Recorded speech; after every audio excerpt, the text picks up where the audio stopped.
Assalamu alaikum. Kwa jina naitwa Mohamed Ali Kibao, mtoto wa marehemu Ali Mohamed Kibao ambaye mwezi Septemba mwaka 2024 alitekwa, kuteswa na kuuawa kikatili na watu wasiojulikana. Leo hii ningependa nitoe ujumbe mfupi ambao kama tawafikia, mlengwa ni Rais wa Jamhuri ya Muungano wa Tanzania na vile vile Waziri Mkuu wa Jamhuri ya Muungano wa Tanzania. Natoa hapa kwa namna hii kwa sababu hakuna namna nyingine za mawasiliano kutoka kwa mwananchi kwenda kwa watu waliochukua madaraka ya juu. Dhumuni la ujumbe huu ni mambo makubwa matatu. La kwanza ni kuongea kwa niaba ya familia yetu, ingawa sikuwashirikisha katika kutengeneza ujumbe huu, na vile vile familia ambazo zinapitia madhila kama ambayo tumepitia sisi kwa zaidi ya mwaka mmoja sasa. La pili ni kuongelea jinsi ambavyo uoga, simanzi na pengine chuki zinavyojengeka na kutawala kwa watu ambao wanapitia mambo mbalimbali na Watanzania kwa ujumla wanaoona jinsi haya mambo yanavyotokea. La tatu na la mwisho ni kutoa ushauri. Najua kwamba ushauri huu hautasikilizwa pengine au hakuna atakayefuatilia, lakini kila mmoja wetu kama Mtanzania, kama Watanzania tuna haki na vile vile wajibu wa kutoa ushauri kwa wale waliochukua madaraka ya kutuongoza. Ningependa nisisitize pia kwamba sio dhumuni la ujumbe huu kuhamasisha yoyote afanye chochote. Sio dhumuni la ujumbe huu kuhamasisha maandamano. Na sisitiza hilo kwa sababu sitaki akutwe mtu, ndugu yangu au Mtanzania yoyote, na ujumbe huu au anatazama kusambaza ujumbe huu akaambiwa kwamba anasambaza ujumbe wa maandamano. Hapana, hilo sio dhumuni lake. Huu ni ujumbe moja kwa moja, ni message kutoka kwangu binafsi kwenda kama itawafikia kwa rais na vile vile waziri. Nianze na la kwanza. Ni zaidi ya mwaka mmoja sasa tangu mzee Kibao atekwe, kuteswa na kuuawa kikatili. Hatujasikia chochote mpaka sasa kutoka kwenye mamlaka yoyote, pamoja na kufuatilia kwa nguvu sana. Sio tatizo, tumekaa kimya, sio kwa sababu tumeridhika, bali tunaelewa kwamba wakati mwingine haya mambo huwa yanachukua muda mrefu. Na tumeona juzi tumesisitizwa kwamba na rais na vile vile waziri mkuu, tumesisitizwa kwamba tunaishi katika nchi ya utawala na sheria.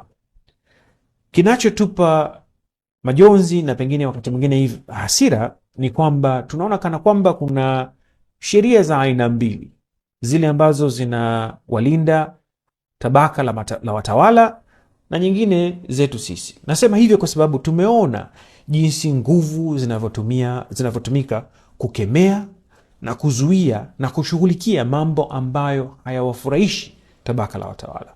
Ukikosoa, tumeona kijana amechana picha ya rais, tumeona kilichomtokea. Tumeona Gwajima ametoka kuuliza, jamani, kwa nini tunatekana na kuuana? Tumeona wote, wala hatuhitaji kuhadithiwa kilichotokea. Tumeona kufungiwa makanisa yake, tumeona kufunguliwa makanisa yake. Tunaona sio kwamba watu ni vipofu na viziwi, tunaona haya yote.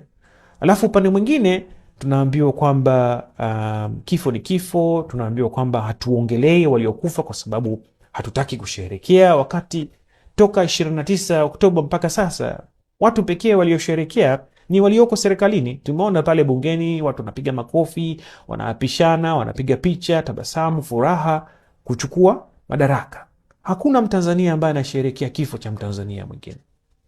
Na hili linalipelekea kuongelea kipengele cha pili cha ujumbe huu: uoga, chuki na simanzi. Uongozi ambao unakubalika siku zote utapiganiwa na wale wanaoongozwa. Nikupe mfano. Mwaka 2021-22 nadhani, wakati wa vurugu zile za Wamasai, kupigania ardhi na vitu kama hivyo, mimi niliita Tundu Lissu na Maria Sarungi wapumbavu. Nikamwambia, acheni upumbavu, nataka kuleta vurugu na taharuki katika nchi na kututenganisha. Wakaniambia, wewe unasema hivyo kwa sababu huelewi kwamba system ndiyo mbovu. Haijalishi aliyekalia kiti ni nani, kama kiti ni kibovu kitavunjika. Haijalishi aliyekalia kiti ni nani. Sikuwaelewa, nikawaacha. Na nadhani wapo wengi kama mimi ambao walikuwa wanasikiliza tu haya mambo, wanaona haya ni husu. Umeona? Mpaka yalipotufika sisi. na kuna wengi ambao walikuwa hawafuatilii siasa mpaka mtu yanapokufika. Sasa kufika haimaanishi tu kwamba ndugu yako au mzazi wako ameuawa, ametekwa, sijui amefungwa. Kukufika pia ni kwamba ile kwamba sasa kuna lockdown, huwezi kutoka kwenda kutafuta riski. Huko nako ni kufikwa. Sasa yakisha kufika haya, ndipo unapoanza sasa kuangalia kwa ukaribu zaidi, na unagundua kwamba kweli tuna system ambayo inahitaji marekebisho makubwa sana. Lakini kauli za viongozi wetu, matendo ya viongozi wetu wakati mwingine hayaleti matumaini kwamba haya yatashughulikiwa. Badala yake tunaishi kwenye mazingira ambayo mtu, ndugu yenu, mzazi wenu ameuawa, ndugu, jamaa na marafiki wanaogopa hata kukupa pole. Mpaka sasa kila siku napata mimi maonyo kwamba bana, mwambieni kaka yenu, au unapata ujumbe moja kwa moja, bana kuwa makini. Niwe makini? Nimefanya nini? Nimefanya kosa gani? Nimekuja hapa nimetukana mtu, nimekuja hapa kuhimiza mtu vurugu, nimekwenda nikafanya vurugu mahali, naonywa. Hii ndio hali tuliyoitengeneza, kwamba watu hata waliofikwa wanashindwa kuomboleza, wanashindwa kupeana pole kwa sababu ya uoga ambao umetanda. Hapa kweli utawala wa sheria ni upi ambao tunasema tunao? Ndio hali ilivyo.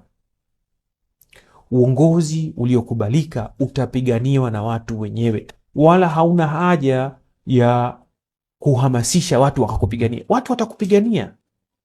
Ukiona kikundi kidogo cha watu kinaweza kuleta taharuki, kama mnavyosema, kinaweza kuleta vurugu katika nchi, ujue kuna tatizo kubwa zaidi.